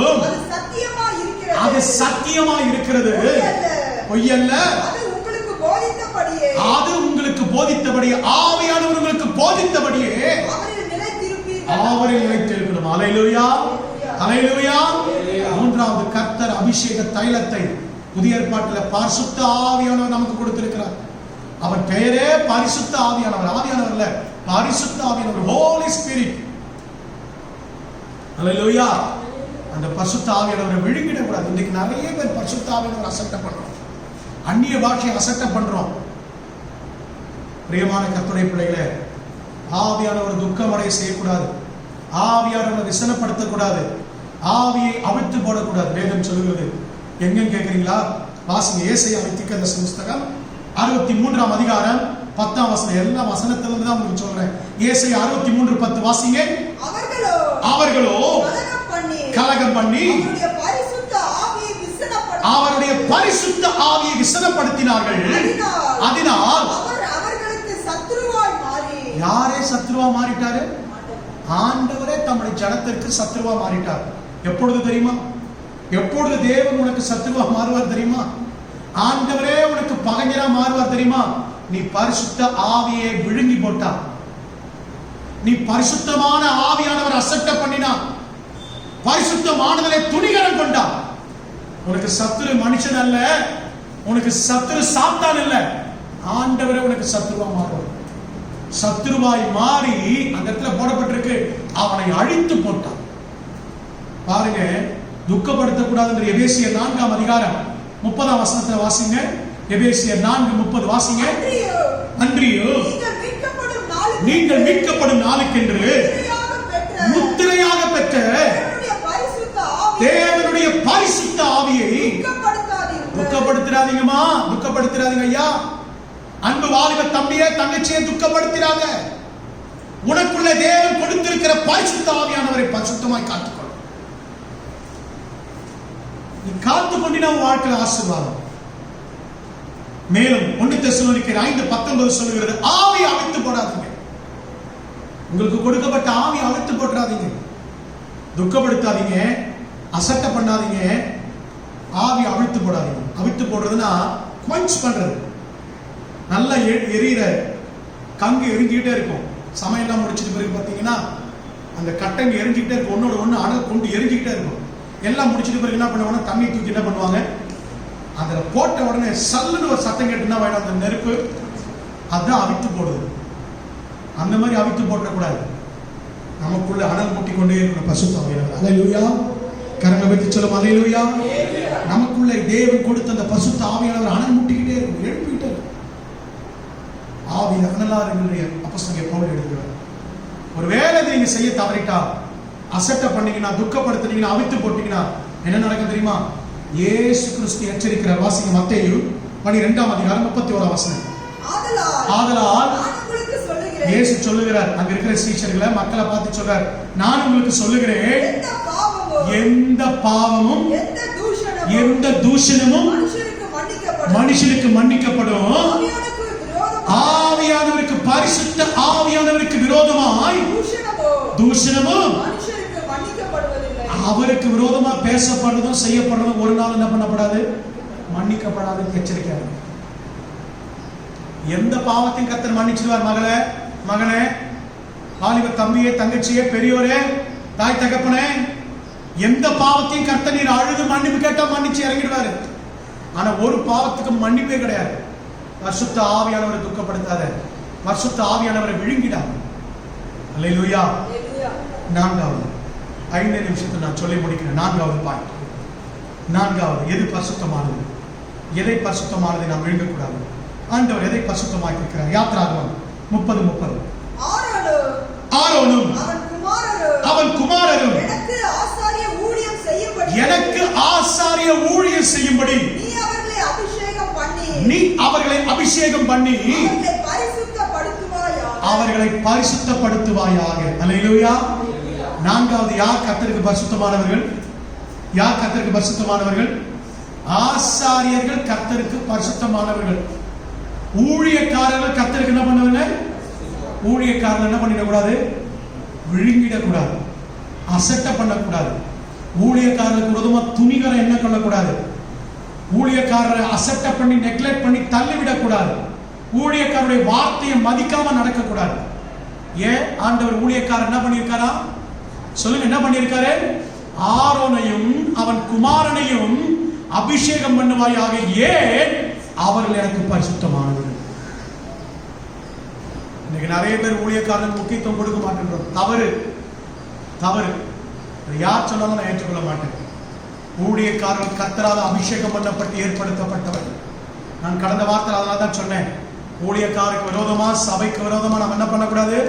குறை பேச தன் நாவை திறக்க கூடாது. அவர்கிட்ட குற்றம் இருக்கா, குறை இருக்கா? கர்த்தர் அழைச்சவர், நீங்க அழைக்கல. கர்த்தர் அழைத்திருக்கிறார், கர்த்தர் அபிஷேகம் பண்ணியிருக்கிறார், அவர் பார்த்துக் கொள்வார். அல்லேலூயா, அல்லேலூயா. மோசே குற்றம் செய்தான், கீழ்ப்படியாம பாவம் செய்தான், கானானுக்குள்ள போக விடாம தடுத்தவர் கர்த்தர். ஆனா மோசே விரோதமா பேசுறதுக்கு மிரியாமுக்கு அதிகாரம் கிடையாது, ஆரோனுக்கு அதிகாரம் கிடையாது. அல்லேலூயா. சொந்த சகோதர சகோதரியா இருந்தாலும் என்ன கிடையாது? அதிகாரம் கிடையாது. ஏன்? ஊழியக்காரன் யாரு? சொல்லுங்க, ஊழியக்காரன் யாரு? கர்த்தருக்காக பரிசுத்தமானவர். நீ விசுவாசிக்கு இருக்கிற 2 தவறு என்ன தெரியுமா? 2 செயல்பாடு என்ன தெரியுமா? 2 எக்ஸ்ட்ரீமுக்கு போயிடுவாங்க விசுவாசம். ஒண்ணு, ஊழியக்காரனை விக்கிரகமா மாத்திடுவாங்க. ஊழியக்காரனுக்கு கொம்பு வச்சு படம் வரைஞ்சி தெய்வமாக்கி அவர் பேக தூக்கிட்டு போய் அவர் போராடலாம் போய் ஊழியக்காரனை தெய்வமாக்கிடுவாங்க. 2வது, ஊழியக்காரனை தூக்கி போட்டு காலில் நசுக்குவாங்க. 2 விதமான கூட்டம். ஒண்ணு தெய்வமாக்கிடுவாங்க, இன்னொன்று தூக்கி போட்டு கனவீனப்படுத்துவாங்க. 2ம் தவறு. சமநல கிறிஸ்தவர்களா இருக்கணும் நம்முடைய வாழ்க்கையில. ஊழியக்காரனை தெய்வமாவும் மாற்றக்கூடாது, ஊழியக்காரனை கனவீனம் பண்ணவும் கூடாது. அல்லேலூயா. எங்கேயா போடப்பட்டிருக்குன்னு கேக்குறீங்களா? வசனத்தின் அடிப்படையில் காண்பித்து கொடுக்கட்டுமா? சீக்கிரமா என்னோட திருப்புங்க. விக்கிரகமா மாற்றக்கூடாது என்பதற்கு நான் அடையாளம் காட்டி கொடுக்கிறேன். அப்போஸ்தலர் நடவடிக்கைகள் 14ஆம் அதிகாரத்துல ஒரு சம்பவம் போடப்பட்டிருக்கு. என்ன சம்பவம் நான் குறித்துக் கொள்ளுங்க. வீட்டுல ஆற அமர உட்கார்ந்து பொறுமையா இந்த நாளிலே நீங்க இந்த அதிகாரத்தை முழுவதும் வாசித்து பாருங்க. அப்போஸ்தலனாகிய பவுலும் பர்னபாவும் லிஸ்திரா பட்டணத்துக்கு போறாங்க. அங்க பிறந்ததுல இருந்து சப்பானியா ஒருத்தன் வந்து அங்க தேவ செய்தியை கேட்கும்படி உட்கார்ந்து கொண்டிருக்கான். பவுல் என்ன பண்றான்? அவனை உற்று பார்க்கிறான். தாயின் வயிற்றிலிருந்து சப்பானியா இருக்கிற அவனை உற்று பார்த்தபோது அவன் உள்ளத்துக்குள்ள விசுவாசம் இருக்கிறத கண்டுவிட்டான். ஆவியானவர் காட்டி கொடுத்தார். அப்பா, அவனுக்குள்ள ஒரு விசுவாசம் இருக்கு, நீ அவனை பார்த்து சுகமாக்க, அவனை தொட்டு சுகமாக்க சொன்ன உடனே அவனை பார்த்து சொல்றான், எப்பா நீ பிறந்ததுல இருந்து சப்பானியா இருக்கு, ஆனா உனக்குள்ள ஒரு விசுவாசம் இருக்கு, எழுந்து நடன்னு சொன்னபோது எழுந்து நடந்துட்டான். உடனே லிஸ்திரா பட்டணத்தில் இருக்கிறவங்க என்ன செஞ்சாங்க தெரியுமா? என்ன செஞ்சாங்க தெரியுமா? அப்போஸ்தலனாகிய பவுலையும் பர்னபாவையும் தூக்கி தோள்ல வைத்துக் கொண்டு என்ன அந்த வசனத்தை வாசிங்க. 14ஆம் அதிகாரம் 11, 12, 13 இந்த 3 வசனங்களை மாத்திரம் வாசிங்க சீக்கிரமா. பவுல் செய்ததை ஜனங்கள் கண்டு தேவர்கள் மனுஷ ரூபம் எடுத்து யார் இறங்கி வந்துட்டாங்களாம்? கடவுளே வந்துட்டார். அப்பா, இவர் பிரசங்கம் பண்றதை, இவர் பாடுறதை, ஆராதிக்கிறதை பார்த்தா ஆண்டவரே இறங்கி வந்துட்டது போல இருக்குப்பா. அப்படியா? ஆண்டவரால் அழைக்கப்பட்டவங்க தான், அபிஷேகம் பண்ணப்பட்டவங்க தான், தேவர்கள் அல்ல, ஆண்டவர் அல்ல. அவர்களும் கர்த்தராலே பயன்படுத்தப்படுகிற ஒரு பாத்திரம் தான். அல்லேலூயா. யாக்கோபு சொல்லுகிறான், எலியா நம்மை போல பாடுள்ள மனுஷன். ஆமென். உடனே இன்றைக்கு இருக்கிற ஊழியக்காரன் என்ன பண்ணிருப்பான் தெரியுமா? அவன் அப்படி சொன்னவன தேவர்கள் இறங்கி வந்துட்டான்னு சொல்லுவான். போய் பட்டணத்தோறும் கிராமத்தோறும் சொல்லுடா, பேஸ்புக்ல, ட்விட்டர்ல, வாட்ஸ்அப்ல அனுப்பிடுங்க, ஆண்டவர் இறங்கி வந்துட்டாருன்னு சொல்லுங்க. பரம்பற்ற ஊழியக்காரர் இங்க ஒருத்தர் வந்துட்டாருன்னு சொல்லுங்க. உலகத்தை கலக்கிறவர்கள் இங்கே வந்துட்டாருன்னு போய் சொல்லுங்கடா. என்ன பண்ணிருப்பாங்க? செய்யாததுக்கு முன்னாடியே காசு கொடுத்து அனுப்பி சொல்ல வைக்கிறாங்க இன்னைக்கு நிறைய பேர். அப்படிதானே? பவுலும் பர்னபா என்ன செஞ்சாங்க தெரியுமா? 14, 15 வசனங்களை வாசிங்க. அப்போஸ்தலனாகிய பர்னபாவும் பவுலும் அதை கேட்டபொழுது பவுலும் அதை கேட்டபோது, தேவர்கள் இறங்கி வந்துட்டாங்கன்னு கேட்டபோது தங்கள் வஸ்திரங்களை கிழித்துக் கொண்டு கூட்டத்துக்குள்ளே ஓடி உரத்த சத்தமாய், மனுஷரே ஏனையா இப்படி செய்றீங்க? நாங்களும் உங்களை போல பாடுள்ள மனுஷன் தான். அதனால்தான் அப்போஸ்தலனை போல் பிரதான சீஷனா கர்த்தர் மாற்றினாரு. ஏசியா முழுக்க கொண்டு சென்று சபைகளை நிறுவினாரு. 13 நிருபங்களை கர்த்தர் எழுத செய்தார் அப்போஸ்தலன். ஏன் தெரியுமா? தன்னை கடவுளாய் மாற்ற முயற்சித்த போது அதை தடுத்துட்டான். நான் வெறும் மனுஷன் தான். இன்னைக்கு ஜனங்க ஒண்ணு ஊழியக்காரன கடவுளை மாத்துறாங்க, இல்லாட்டி என்ன பண்றாங்க தெரியுமா? என்ன செய்யறாங்க தெரியுமா? காலில் தூக்கி போட்டு மிதிச்சு கனவீனம் பண்ணிடுறாங்க. அதையும் செய்யக்கூடாது. பாருங்க, இதே அப்போஸ்தலனாகிய பவுல் தீமோத்தேயுக்கு எழுதும்போது ஊழியக்காரன் நாம எப்படி நடத்தணும்னு எழுதுறார். வாசிங்க 1 தீமோத்தேயு 5ஆம் அதிகாரம். குறிச்சு கொள்ளுங்க, இதெல்லாம் மறக்க கூடாது. வேதாகமத்திலே நீங்கள் கோடிட்டுக் கொள்ள வேண்டிய வசனங்களை இவைகளாம். 1 தீமோத்தேயு 5ஆம் அதிகாரம் 17ஆம் வசனத்தை வாசிக்கும்படி அன்பாக கேட்கிறேன். நன்றாய் விசாரணை செய்கிற மூப்பர்களே, விசேஷமாக திருவசனத்திலும் உபதேசத்திலும் பிரயாசப்படுகிறவன். விசாரிக்கிறதுல, உபதேசிக்கிறதுல, திருவசனத்தை எடுத்து பிரசங்கிக்கிறதுல பிரயாசப்படுகிறவன் ஊழியக்காரன். அந்த ஊழியக்காரனை இரட்டிப்பான கணத்திற்கு பாத்திரரா எண்ணுகையா கீழே தூக்கி போட்டுட்டாங்க. ஊழியக்காரன் கனவீனப்படுத்தாதீங்க. எந்த ஊழியக்காரையும் சொல்றேன், எந்த ஊழியக்காரர், எந்த சபை ஊழியக்காரர் நாம குற்றம் பேசக்கூடாது, நாம குறை சொல்லக்கூடாது. கனப்படுத்தும். தேவன் நமக்கு கொடுத்த ஊழியக்காரனை கனப்படுத்தும். எப்படி தெரியுமா? இரட்டத்தனையாய் கனமாய் எண்ணுங்க. அல்லேலூயா. குறிச்சுக்கொள்ள இந்த வசனத்தை தியானிங்க, உட்கார்ந்து தியானிங்க. என்ன சொல்ல வரார் பவுல் அங்க? தியானித்து பாருங்க. அது மாத்திரமல்ல, பவுல் சொல்லுகிறதை விடுங்க, ஆண்டவராக இயேசு என்ன சொல்லுகிறார் தெரியுமா? யோவான் 12ஆம் அதிகாரம் 26ஆம் வசனத்தில் ஆண்டவர் சொல்லுகிறாரு, நான் எங்கேயோ அங்கே ஊழியக்காரர் இருப்பான். அல்லேலூயா, அல்லேலூயா. நல்ல கரங்களை வச்சு சொல்லுங்க, அல்லேலூயா. பிதாவின் சிங்காசனத்தை வலது பார்சத்துல இயேசு உட்கார்ந்தா அவர் பக்கத்துல யார் நிற்பா? ஊழியக்காரர் இருப்பார். அதுதான் ஆண்டவர் சொன்னார், நான் எங்கேயோ அங்கே ஊழியக்காரர் இருப்பான். அது மாத்திரமல்ல, அந்த வசனத்துடைய பின்பகுதி சொல்லுகிறது, ஒருவன் எனக்கு ஊழியம் செய்தால் பிதாவானவர் கனம் பண்ணுவார். அல்லேலூயா. ஆமா, மறந்துடாதீங்க. கர்த்தர் ஊழியக்காரரை பரிசுத்தப்படுத்தி இருக்கிறார். அவனை விக்கிரகமாக மாத்திராதீங்க, அவர்களை தூக்கி போட்டு கனவீனம் பண்ணிடாதீங்க, விழுங்கிடாதீங்க. சில வசனங்களை சொல்ற, குறித்துக் கொள்ளுங்க. எனக்கு நேரம் முடிஞ்சிருச்சு, நான் வசனங்களை சொல்றேன், குறித்துக் கொள்ளுங்க. சங்கீதம் 35:27, சங்கீதம் 104:4 வசனம், ஏசாயா 65:14, ஏசாயா 66:14. இந்த ஒரே வசனத்தை மாத்திரம் வாசிச்சு முடிக்கலாமா? வாசிங்க. ஏசாயா 66:14 வாசிங்க.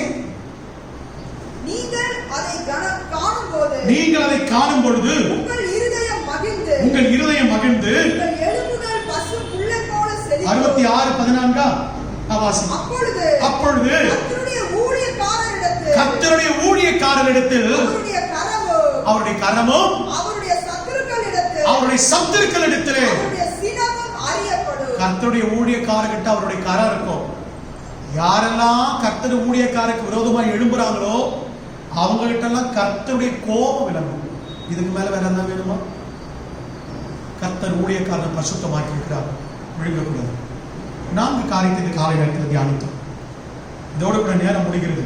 கர்த்தருக்கு சித்தமானால் இன்னொரு சமயத்தில் மீதி 3 காரியத்தை பேசுகிறேன். முதல்ல, கர்த்தருக்குரிய ஆராதனை நாளை விழுங்கக்கூடாது. 2வது, கர்த்தருடைய ஆராதனை நாளை விழுங்கக்கூடாது. 2வது, முதற் பலன், கர்த்தருக்குரிய முதற் பலனை என்ன பண்ணக்கூடாது?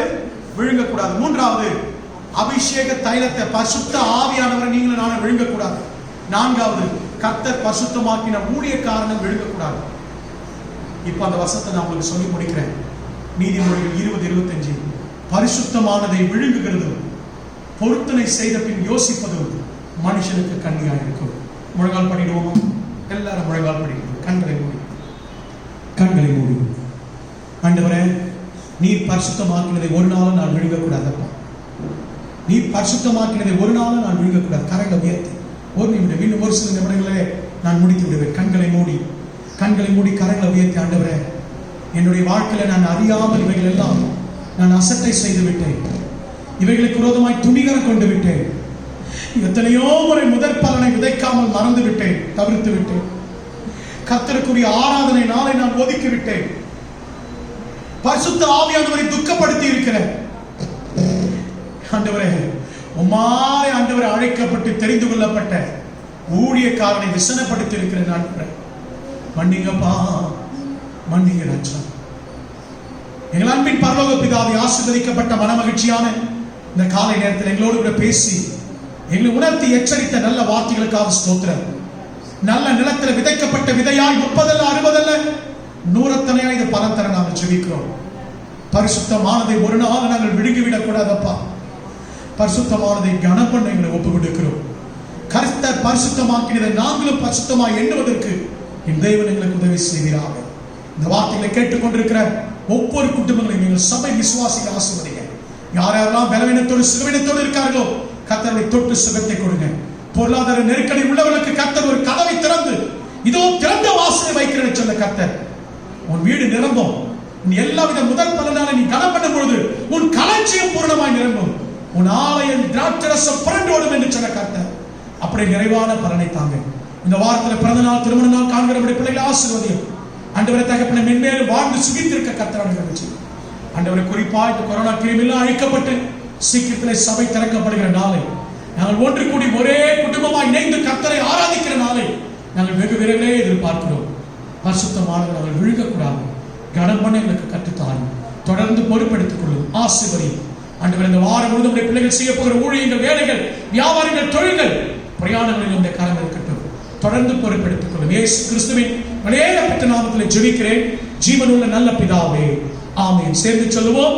என் ஆத்துமாவே கர்த்தரை ஸ்தோத்திரி, என் முழு உள்ளமே அவருடைய பரிசுத்த நாமத்தை ஸ்தோத்திரி. என் ஆத்துமாவே கர்த்தரை ஸ்தோத்திரி, அவர் செய்த சகல உபகாரங்களை மறவாதே.